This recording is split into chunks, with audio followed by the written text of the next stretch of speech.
Many of us who have embraced this lifestyle for months or even years understand just how challenging it can be to stick with it. In today's video, I'll be teaming up with my friend Max German to share insights that we have learned over the past few years of going carnivore. I've personally been carnivore for just about 6 years now, and I hope that you won't have to learn these lessons the hard way like I did. Rule number 1.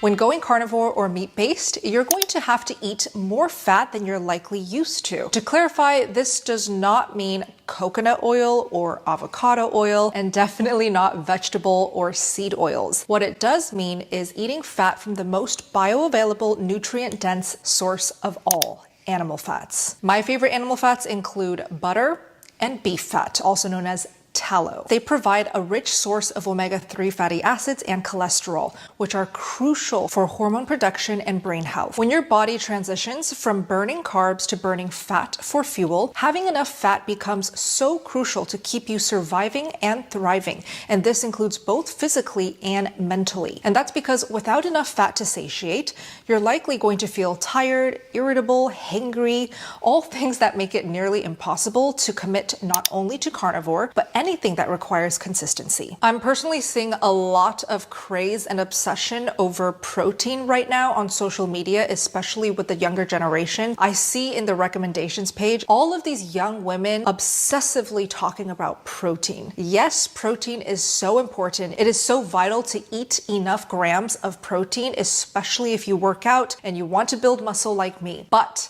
you cannot feel your best and you cannot regulate your hormones and be able to have that happy mood, amazing sleep if you are not also focusing on your fat intake. So something that I feel like is neglected a lot on a carnivore diet is emphasizing just how important it is to eat enough fat. A lot of you guys are wondering now, especially if you're new, exactly how do I know how much fat I'm supposed to eat? I think a good rule of thumb to go by that I learned from my friend Dr. Anthony Chaffee is to look at your stools. If your stool is perfect, no constipation happening, it's not difficult to pass your stools, then most likely you're eating just the right amount of fat. If you find it difficult to go to the bathroom, you feel blocked up, and when you do try to go, it's not the smoothest, then you could definitely use more fat. Now, let's say your stools are getting very liquidy and loose, and maybe you have diarrhea, then chances are you're eating a bit more fat than your body can handle at that moment. If you're new to carnivore, you're still in the adaptation phase,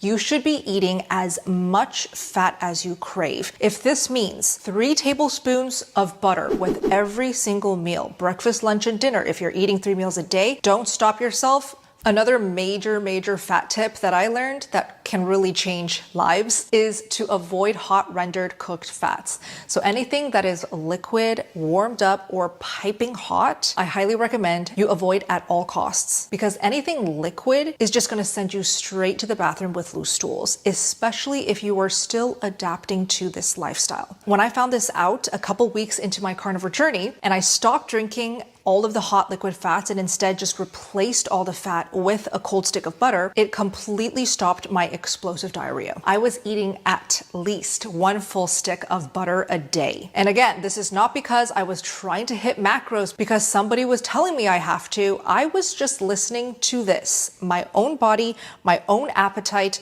my own cravings. Some days it would be 1 full stick of butter. Other days it would be up to 2 sticks of butter. I'm definitely going to be on the end of the spectrum of the highest fat possible. And to this day, I still feel like I'm the highest fat carnivore that I know. But that just goes to show just how personal each carnivore journey is going to be, including the amount of fat each carnivore will need.